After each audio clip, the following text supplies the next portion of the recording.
So hello everyone, welcome to final study. এই চ্যানেলে সবাইকে ওয়েলকাম জানাচ্ছি।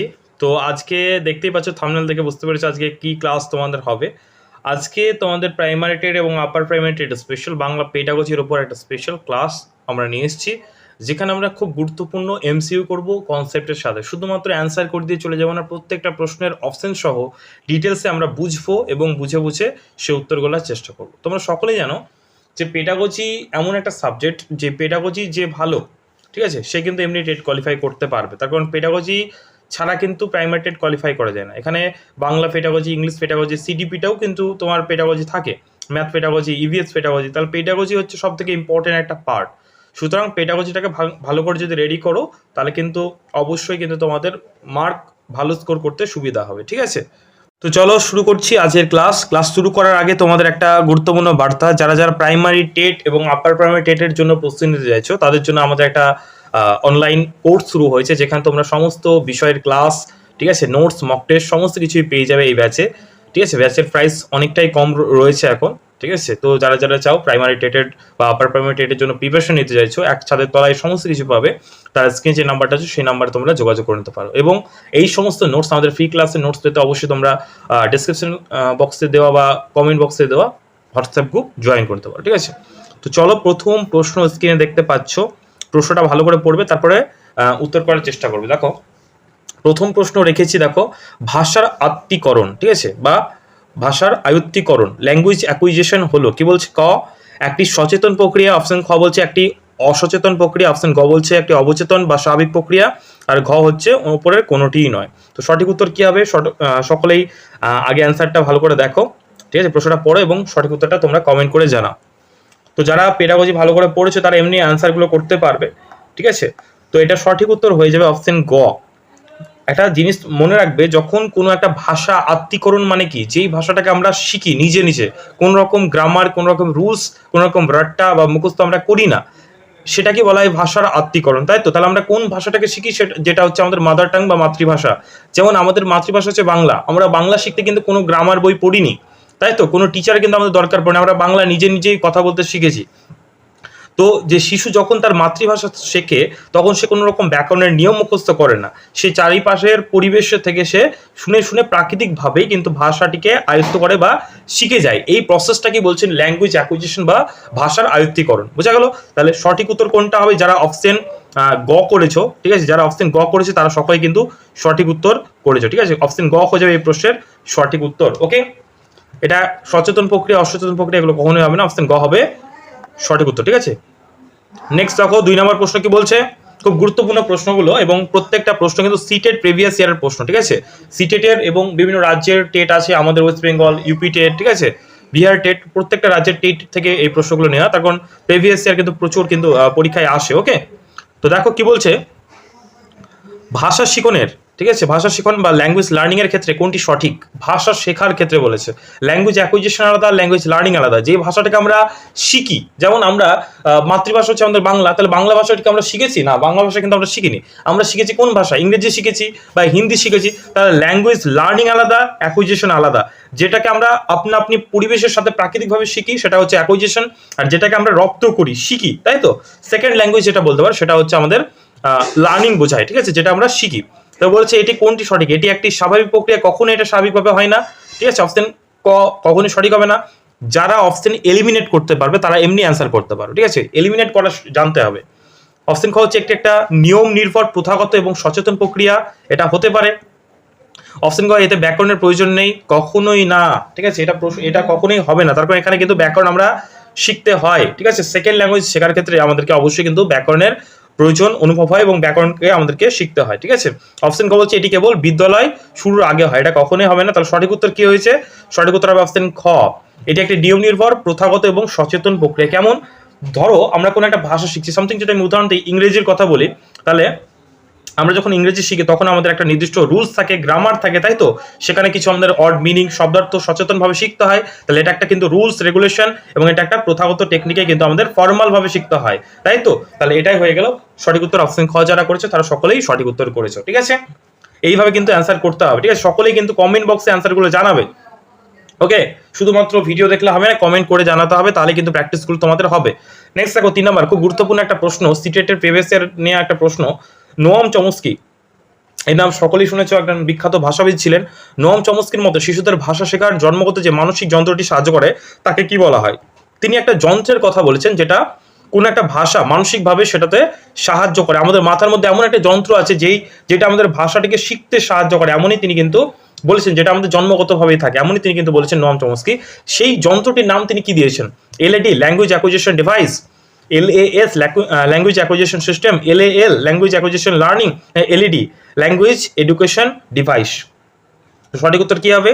সঠিক উত্তর হয়ে যাবে অপশন, যারা ক করেছো তারা কিন্তু সকলেই সঠিক উত্তর করেছো, ল্যাঙ্গুয়েজ অ্যাকুইজিশন ডিভাইস। ঠিক আছে, অপশন ক হয়ে যাবে সঠিক উত্তর, ল্যাঙ্গুয়েজ অ্যাকুইজিশন ডিভাইস হয়ে যাবে সঠিক উত্তর। ঠিক আছে, তিনি কিন্তু সেই যন্ত্রটার নাম দিয়েছেন ল্যাঙ্গুয়েজ অ্যাকুইজিশন ডিভাইস, যেটার মাধ্যমে তিনি বলেছেন মানুষের মস্তিষ্কে জন্মগতভাবেই একটা বিশেষ ক্ষমতা থাকে যেখান থেকে আমরা ভাষাটিকে খুব দ্রুত শিখতে পারি। ওকে, আর এই যে বাকিগুলো এগুলো কিন্তু কোনো সিস্টেম না, এগুলো জাস্ট কনফিউজিং করার জন্য তোমাদের দেওয়া হয়েছে। ওকে, নেক্সট দেখো ডিসলেক্সিয়া। ডিসলেক্সিয়া শিক্ষণ অক্ষমতাটা কিসের সাথে সম্পর্কিত? ঠিক আছে, এই যে ডিসএবিলিটি রয়েছে শিক্ষণ সম্পর্কিত, সেই ডিসলেক্সিয়া এটা কিসের সাথে সম্পর্কিত?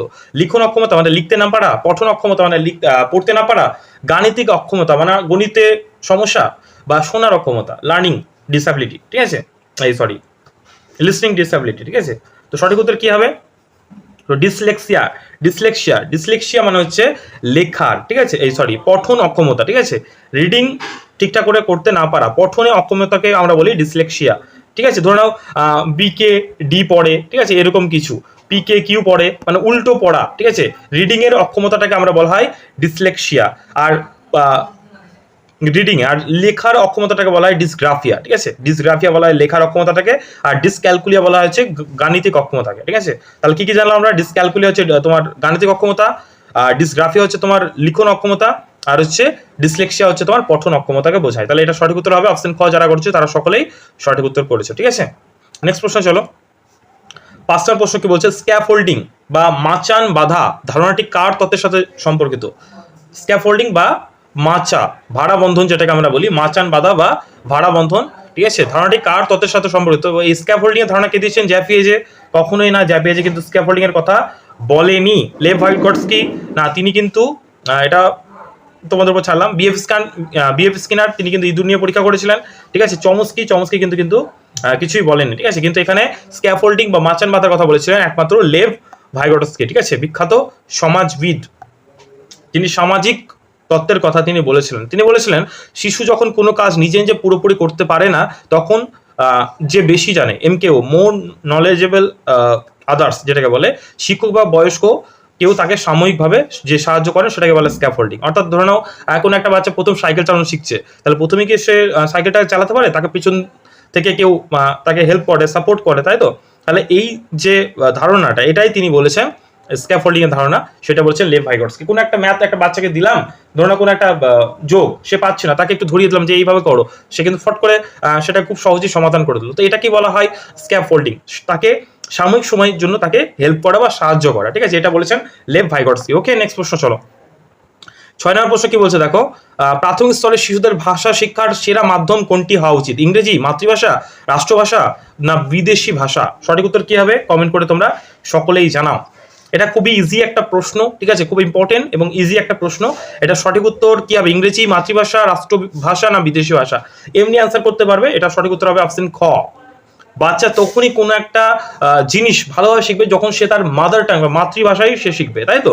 যেটা আমাদের এনসিএফ 2005-এ কিন্তু এটা বলা আছে যে বাচ্চাদেরকে নিজের মাতৃভাষাতেই কিন্তু প্রাথমিক যে শিক্ষার যে ধারণা সেটা অবশ্যই মাতৃভাষাতেই কিন্তু দিতে হবে। তার কারণ শিশু তার নিজের মাতৃভাষাতে কিন্তু ভালো বোঝে বা স্বাধীনভাবে নিজের মত প্রকাশ বা ভাব প্রকাশ করতে পারে। ঠিক আছে, তাহলে প্রাথমিক স্তরে কোনটা হচ্ছে সব থেকে, কোন ভাষাটা শিক্ষা সব থেকে মাধ্যম সেরা কি হবে? মাতৃভাষা হবে সঠিক উত্তর। ঠিক আছে, নেক্সট দেখো 7 নম্বর প্রশ্ন কি বলছে? ভাষা শিখনের 4টি মূল দক্ষতার সঠিক ক্রম কোনটি? মানে একটা ভাষা শিখতে গেলে কোন প্রসেসটা ফলো করতে হবে? শোনা বলা পড়া লেখা, বলা পড়া শোনা লেখা, পড়া লেখা শোনা বলা, না লেখা পড়া বলা শোনা? কোন প্রসেসটা একদম রাইট প্রসেস কোন একটা ভাষা বা ল্যাঙ্গুয়েজ শেখার ক্ষেত্রে, নতুন ভাষা শেখার ক্ষেত্রে? তোমরা সকলেই জানো প্রথমে আমাদের কি করতে হয়? ভাষাটিকে ভালো করে শুনতে হবে। কি করতে হবে? শুনতে হবে। দেখবে ছোটতে আমরা কি করতাম? কার্টুন দেখতাম, তাই তো? হিন্দিতে বিভিন্ন রকম কার্টুন দেখতাম এবং সেই কার্টুনগুলো শুনে শুনে কিন্তু আমরা আস্তে আস্তে এখন অভ্যাস হয়ে গেছে, বলতেও আমরা কিন্তু পারি। আমরা কিন্তু হিন্দিটাকে কোনো জায়গায় পড়িনি কোনোদিন, প্রথমে আমরা শুনেছি এবং শুনে শুনে ওয়ার্ডগুলো আমাদের মাথায় তৈরি হয়েছে, এবং কিন্তু আমরা অনেকেই যারা জেনজি রয়েছে, তাই না, তারা কিন্তু এমনি বলতে পারো। তাহলে প্রথমে ভাষাটাকে শুনতে হবে, তারপরে বলা প্র্যাকটিস করতে হবে, তারপরে পড়া, তারপরে লেখা। তাহলে LSRW সংক্ষেপে আমরা বলতে পারি listening, speaking, reading and writing. তাহলে এই প্রসেসটা হচ্ছে সব থেকে সহজ এবং সাইন্টিফিক। তাহলে অপশন ক হবে সঠিক উত্তর। যারা ক করছো তারা সকলেই সঠিক উত্তর করছো। আর যদি এতদূর ভিডিওটা ভালো লাগে অবশ্যই একটা ভিডিওতে লাইক করে দিও, ঠিক আছে। এই চ্যানেলে নতুন হলে অবশ্যই চ্যানেলটাকে সাবস্ক্রাইব করে দিও। এই চ্যানেলে আমি রেগুলারই তোমাদের বিভিন্ন রকম টেটের, সিডিপি, পেডাগজি, ইংলিশ পেডাগজি, ঠিক আছে, ম্যাথ, ইবিএস এবং প্রত্যেকটা যে সোশ্যাল স্টাডিজ যে পেপার আছে আপার প্রাইমারি সব বিষয়ে ক্লাস আনবো। যদি ফ্রি ক্লাস প্রয়োজন হয় অবশ্যই ফ্রি ক্লাস বলে কমেন্টে জানাও, ক্লাসটা কেমন লাগছে সেটাও জানিও। আর যদি তোমরা প্রাইমারি বা আপার প্রাইমারি টেটের ব্যাচ নিতে চাও, অনলাইন ব্যাচ, তাহলে স্ক্রিনে যে নাম্বারটা আছে সেটাতে তোমরা যোগাযোগ করতে পারো। এরকম ভাবে কালারফুল নোটে আমরা স্টুডেন্টদেরকে পড়িয়ে থাকি, খুব সুন্দর করে একদম ভিজুয়াল ভাবে লার্নিং আমরা করিয়ে থাকি। পিপিটির মাধ্যমে দেখতে পাচ্ছ কত পরিশ্রম করেছি পিপিটিগুলোর পেছনে। এরকম ভাবে কিন্তু পেড ব্যাচে তোমাদের আমরা করাই, ঠিক আছে। একদম সুন্দর নোটস পাবে, digital notes, details plus MCQ সমস্ত রকম ভাবে আমরা পড়িয়ে থাকি। ওকে, প্রত্যেকটা সাবজেক্টের নোটস কিন্তু তোমরা পেয়ে যাবে, এবং তার সাথে যেটা এক্সট্রা হয় সেটা হচ্ছে 20টা প্লাস ফুল মক টেস্ট তোমরা কিন্তু এই ব্যাচের মধ্যে পাচ্ছ, ঠিক আছে। একদম কমপ্লিট প্যাকেজ, মাত্র একটা মিনিমাম কস্ট আছে, সেটা তোমরা ফোন করে তোমরা জেনে নিতে পারো, ঠিক আছে। ফোন বা হোয়াটসঅ্যাপ করে তোমরা জানতে পারো। মিনিমাম একটা কস্ট আছে, ঠিক আছে। এই প্রাইসটা বাড়বে, যারা যারা অ্যাডমিশন নিতে চাও নিতে পারো। ওকে, নেক্সট দেখো 8 নম্বর প্রশ্ন কি বলছে দেখো। ব্যাকরণ শিক্ষার ক্ষেত্রে অবরোহী বা যেটাকে বলা হয় ডিডাকটিভ মেথড কিভাবে কাজ করে। ব্যাকরণ শিক্ষার ক্ষেত্রে অবরোহী পদ্ধতি বা ডিডাকটিভ মেথড কিভাবে কাজ করে। তো ডিডাকটিভ মেথডটা কি? অবরোহী পদ্ধতি, সেটা উদাহরণ থেকে সূত্রের দিকে যায়, সূত্র থেকে উদাহরণের দিকে যায়, না শুধু উদাহরণের মাধ্যমে, না শুধু মুখস্থ করার মাধ্যমে। তো এটা কখনোই হবে না, মুখস্থর কথা বলা হয় না কখনোই উদাহরণের মাধ্যমে। শুধু ব্যাপারটা আসবে না, ঠিক আছে। যেখানে শুধু থাকে যে অপশন সেটা কিন্তু ভুল হয়ে যায়। সূত্র থেকে উদাহরণ হতে পারে বা উদাহরণ থেকে সূত্র, এই দুটোর মধ্যে যে কোনো একটা হবে। তো আমরা জানি যে আরোহী আর অবরোহী বলে দুটো পদ্ধতি আছে। তো আরোহী যে পদ্ধতি সেটা হচ্ছে উদাহরণ থেকে সূত্র দিকে যায়, মানে এক্সাম্পল টু রুলস। আর অবরোহী যে পদ্ধতিটা আছে যেটাকে বলা হয় ডিডাকটিভ মেথড, সেটা হচ্ছে সূত্র থেকে উদাহরণের দিকে। তাহলে যারা খ করেছে তারা কিন্তু সকলেই সঠিক উত্তর করেছো। কি হবে সঠিক উত্তর? সূত্র থেকে উদাহরণের দিকে হবে সঠিক উত্তর। ওকে, উদাহরণ থেকে, এই সূত্র থেকে উদাহরণ দিকে হবে সঠিক উত্তর। ওকে ওকে, এবং এই মেথডটা কিন্তু প্রাথমিকের জন্য কিন্তু সাফিসিয়েন্ট না। তারপর বাচ্চাদেরকে প্রথমে উদাহরণ দিতে হবে, তারপরে তাদেরকে পড়াতে হয়, ঠিক আছে। এটা বড়দের ক্ষেত্রে হতে পারে, কিন্তু বাচ্চাদের ক্ষেত্রে একেবারে এই নিয়মটি কার্যকরী না। তো সঠিক উত্তর হবে অপশন খ। ওকে, নেক্সট প্রশ্ন দেখো। একটু আগেই যেটা বলে দিলাম তোমাদের যে আরোহী পদ্ধতি একটু আগে বলে দিয়েছি, ঠিক আছে। তো দেখো সেম প্রশ্ন কিন্তু দিয়েছে। ব্যাকরণ শিক্ষায় আরোহী পদ্ধতি বা ইন্ডাকটিভ মেথড, এই ইংরেজি টার্মটা মনে রাখবে। ইন্ডাকটিভ মানে হচ্ছে আরোহী আর ডিডাকটিভ মানে হচ্ছে অবরোহী। বেশি কার্যকরী কারণ কি? এটি কি করা হয় মূর্ত থেকে বিমূর্তের দিকে এবং জানা থেকে অজানা দিকে যাওয়া যায়। এটি মুখস্থ নির্ভর, তো এটা কখনোই হবে না। এই অপশনটা মুখস্থের কথা বলা হয় না, এটি আগে কঠিন নিয়ম শেখায়, এটি সময় বাঁচায়। তো মূর্ত মানে কি? মূর্ত মানে হচ্ছে যে সমস্ত জিনিসগুলোকে আমরা শুতে পারি, ঠিক আছে, মানে হাত দিয়ে স্পর্শ করতে পারি, দেখতে পারি, সেগুলো হচ্ছে মূর্ত। যেমন তোমাকে যদি ক্লাসে ধরো বাচ্চাদেরকে ফুল ও ফল পড়ে, তাহলে তুমি একটা ফুল নিয়ে গেলে, আগে ফল বা ফুলটা দেখালে তারপর তুমি সেটার অংশগুলো পড়াচ্ছ, ঠিক আছে। এরকম করে পড়ানো একদম সুন্দরভাবে, সেটাকে প্র্যাকটিক্যালি জিনিসটাকে দেখে। ধরো তুমি শেপ পড়াচ্ছ বাচ্চাদেরকে, তো তুমি 3-4 রকম শেপ নিয়ে গেলে, একটা বল নিয়ে গেলে, ঠিক আছে, একটা ট্রায়াঙ্গেলের ত্রিভুজের কার্ড, একটা সিঙ্গারা নিয়ে গেলে, ঠিক আছে, একটা চতুর্ভুজের মতো কোনো একটা বক্স নিয়ে গেলে, তো সেটাকে বাচ্চাদেরকে দেখিয়ে বাস্তব জীবনের সাথে রিলেট করে প্র্যাকটিক্যাল অ্যাপ্রোচে যে পড়ানোটা হয় সেটাকে আমরা বলি আরোহী পদ্ধতি বা ইন্টারেক্টিভ মেথড, যেখানে মূর্ত থেকে বিমূর্ত দিকে জানা হয়। অর্থাৎ বাচ্চা এমনভাবে শিখবে যে সেটা জানে, এবং জানা থেকে অজানার যে জিনিসগুলো সেটা তারা শিখবে। তো সঠিক উত্তর যারা খ করেছে তারা সকলেই সঠিক উত্তর করেছে। অপশন খ হবে সঠিক উত্তর। মূর্ত থেকে বিমূর্ত, জানা থেকে অজানা, অথবা উদাহরণ থেকে সূত্রের দিকে যাওয়া হয়, ঠিক আছে। যে কোনো ভাবে কিন্তু অপশন থাকতে পারে, তোমাদের তৈরি থাকতে হবে। ওকে, নেক্সট দেখো। নীরব পাঠ, যেটা আমরা বড় হয়ে গেলে বলি না যে এই বড় হয়ে গেছিস, জোরে জোরে পড়ছিস কেন, আস্তে আস্তে পড়, বলি তো আমরা। নীরব পাঠ মানে হচ্ছে সাইলেন্ট রিডিং। আমরা অনেকেই দেখবে পড়ার সময় খুব আস্তে আস্তে মনে মনে রিড করার চেষ্টা করি, আমরা মুখে কিন্তু কোনো আওয়াজ করি না। তাহলে এই নীরব পাঠ এর প্রধান সুবিধা কি? সুবিধা অসুবিধা দুটোই আছে। তো এই প্রশ্ন জিজ্ঞেস করছে সুবিধা কি। উচ্চারণ সঠিক হওয়া, উচ্চারণ তো কখনোই হবে না, তার কারণ আমরা তো মনে মনে রিড করছি, তাহলে উচ্চারণ সঠিক কখনোই হবে না, এটা ভুল হয়ে গেল। শ্রেণীকক্ষে কোলাহল বৃদ্ধি, কখনোই কোলাহল হয় না, তবে এটা নীরব পাঠ। নীরব পাঠ মানে মনে মনে পড়া, ক্লাসরুম সাইলেন্ট থাকে। পড়ার গতি ও অর্থ বোঝার ক্ষমতা বৃদ্ধি, এটা হতে পারে। অন্যের শোনার সুবিধা, কখনোই শোনা যায় না এটা, তাই না। তাহলে পড়ার গতিটা কিন্তু বাড়ে। তুমি দেখবে একটা পেজ তুমি যদি সাইলেন্ট রিডিং করে পড়ো, যত তাড়াতাড়ি পড়তে পারছো, সেটাকে তুমি যদি লাউড রিডিং করো, সেটাকে যদি সরল পাঠ করো, তাহলে সময়টা বেশি লাগবে। ওর জন্য আমরা কি করি, সাইলেন্ট রিডিং করি। কোনো একটা বড় গল্প আছে, সেটাকে যেন খুব তাড়াতাড়ি যেন আমরা বুঝতে পারি, এবং অর্থ কিন্তু আমরা খুব ভালোভাবে মন দিয়ে বুঝতে পারি, তাই তো। তাহলে সঠিক উত্তর হবে পড়ার গতি এবং অর্থ বোঝার জন্য আমরা এটাকে ব্যবহার করি। ওকে, নেক্সট প্রশ্ন চলো, প্রাথমিক স্তরে সরল পাঠ কেন জরুরি? আমরা বাচ্চাদেরকে পড়াই তো, বলি না, বলো অ আ রস্বই এরকম করে বলি তো আমরা, বা কোনো একটা ধরো কবিতা আমরা পড়াচ্ছি, তাই তো, যে আমাদের ছোট গায়ে ছোট ছোট ঘর এরকম করে পড়ে না, যে আমাদের ছোট নদী চলে আঁকে বাঁকে, বলো আমাদের ছোট নদী চলে আঁকে বাঁকে, তাই তো, এরকম করে আমরা পড়াই। তাহলে প্রাথমিক স্তরে সরল পাঠ কেন প্রয়োজন? দ্রুত পড়ার জন্য, উচ্চারণের ত্রুটি সংশোধনের জন্য, অর্থ গভীরে বোঝার জন্য, সময় কাটানোর জন্য। তো সঠিক উত্তর কি হবে? সঠিক উত্তর হবে, ওকে, তাহলে সঠিক উত্তর কি হবে কমেন্ট করে সকলেই জানাও, কি হবে? সঠিক উত্তর হবে উচ্চারণের ত্রুটি সংশোধনের জন্য। তার কারণ যখন বাচ্চারা জোরে জোরে উচ্চারণ করে পড়ে, লাউড রিডিং করে, তখন তারা যদি কোনো শব্দ উচ্চারণ করতে বা প্রোনাউন্স করতে ভুল করে, তাহলে টিচার্স কিন্তু ধরিয়ে দেন, তাই তো। তাহলে এটা কি করে? বাচ্চাদের উচ্চারণের যে ত্রুটি সেটা খুব সুন্দর করে, বা উচ্চারণটা সঠিকভাবে করতে সাহায্য করে। ওকে, ওর জন্য লাউড রিডিং করানো হয়। সিসিই নিরবচ্ছিন্ন ও সার্বিক মূল্যায়ন, যেটাকে ইংরেজিতে বলে কন্টিনিউয়াস অ্যান্ড কম্প্রিহেন্সিভ ইভালুয়েশনের মূল উদ্দেশ্য কি? শুধু পরীক্ষার নম্বর দেওয়া কখনো শুধু জিনিসগুলো হয় না, ঠিক আছে, শুধু অনলি, ঠিক আছে।